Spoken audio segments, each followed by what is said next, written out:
A kid came up to me by the lockers. "What's up, Squirt?" And as he cocked his fist back, I braced myself before he punched me in the chest. "I thought you said you wouldn't do this anymore, Jacob." Well, I changed my mind. The next day, I was covered in bruises when I saw him again. "Hey, Squirt, I missed you." I tried to duck, but he hit me harder than ever until I slumped over, clutching my chest, gasping for air. My body couldn't take it anymore. And when I got home, I went on Amazon and ordered a thick metal surprise for Jacob. It arrived the next morning, and I immediately shoved it under my hoodie before going to school. At lunchtime, I saw Jacob, and he immediately cornered me in the hallway. "You know, Jacob, every time you've punched me, it's never really hurt. You're kinda weak, dude." This time I smiled as he cocked his fist back, and when his fist met the titanium vest I was wearing under my hoodie, he screamed, writhing on the floor, tears streaming down. A woman laid down in my tattoo parlor, and she had 3 freckles arranged in a triangle above her belly button. I froze up because they looked extremely familiar, but I didn't know why yet. And as I started drawing the stencil for the tattoo, I saw her earrings. They were the same earrings I gave my daughter Amelia for her 5th birthday before she was kidnapped. The same daughter I'd been searching for the last 13 years. Was this her? I was so shocked that my stencil paper hit the floor and she flinched. "Sorry," hand slipped. I tried to continue, but I was so confused that it was extremely difficult, especially when she started twirling her hair with her left pinky finger, because Amelia did that at the playground the morning she was kidnapped. It was the last time I saw her. That's when I had to break the silence. "So, what made you pick this design?" She shrugged. "I don't know. I've drawn it on myself with markers since I was little." I almost started tearing up because Amelia used to draw us together on her hands all the time. She'd say, "You're going to be in my life forever, Daddy." I knew I needed to find out more about her, but I wanted to be subtle. "Did anyone come with you today?" She shook her head and suddenly looked extremely sad. "No, I don't really have anyone. I've always sort of been a lone wolf." My heart started hurting, but I needed to know more. "Why is that?" She laughed, but it sounded extremely sad, like I'd struck a nerve. "Let's just say, the man who raised me wasn't supposed to. I dropped everything because that was my confirmation." She was subtly telling me she was kidnapped. My voice was trembling. "Because you were driven to a remote location in a white van when you were 5 and never saw your family again." Her eyes popped out. Her hands went to her. I held out my arm to shake my girlfriend's mom's hand for the first time, and she looked my tattoos up and down and gasped. "You look like criminal, like the scary men in our neighborhood." My girlfriend Ike frowned. "Ma, stop. He's an ex-MMA fighter." I politely nodded because I was determined to make a good impression no matter what. Her dad finished locking up the front door with a deadbolt and then stepped in front of me like I was a wild animal. He pointed a finger at my girlfriend. "Me like last boy better." Ike crossed her arms in frustration. "Let's just sit down and eat." I took the last seat at the table, and that's when I heard gunshots outside. Ike put her hand on mine and whispered, "Don't worry, it's just a sketchy neighborhood. We hear it all the time." He waved a hand at me. "My Ike go to college. You end up in jail or dead. You take her down with you." I opened my mouth to tell him about how I have $1 million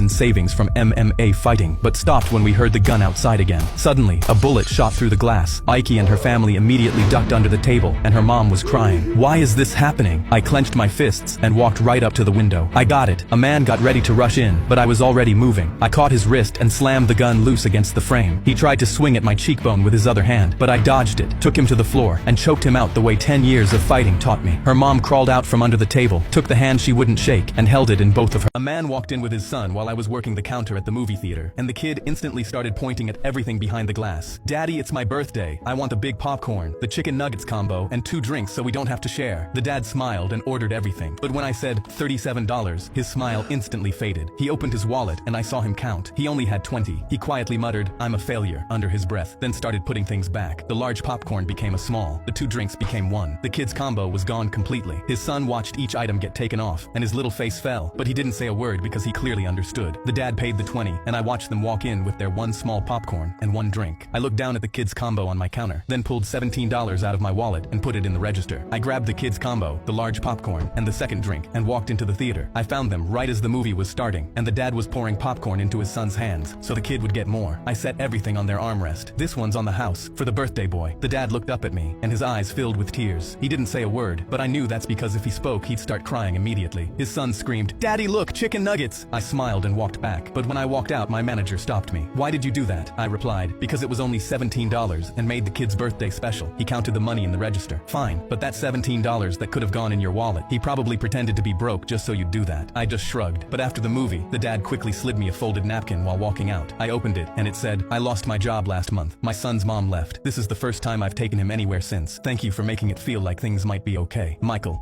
A teenage girl pounded on my cabin door at 3 a.m. during a blizzard and said, "I was kidnapped. Please don't let them find me." She was bleeding and shaking, and I instantly noticed the cuts across her wrists. Suddenly, I saw snowmobile headlights outside, and the girl started crying. "That's them." She immediately ran behind me and into the back bedroom, and I gave her a fireplace poker to protect herself in case something goes wrong. As soon as I closed the bedroom door, 2 women in matching navy coats walked onto my porch. The taller one immediately started checking every window window, and the shorter one showed me her phone open to a tracking app, and the dot was pinging right at my location. Sir, we've been tracking a young girl all night, and the signal led us straight to your front door. Have you seen her? I told her no, but then she pointed at the snow on my welcome mat. There are small footprints leading inside. Whatever she told you isn't real. I promise you that. I replied that I had let my dog out earlier. But that's when the taller woman walked past me toward the kitchen and stopped at the hallway. Sir, we need to check the rest of your cabin. I stepped in front of her and said absolutely not, but my voice cracked and I could tell she heard it. Suddenly,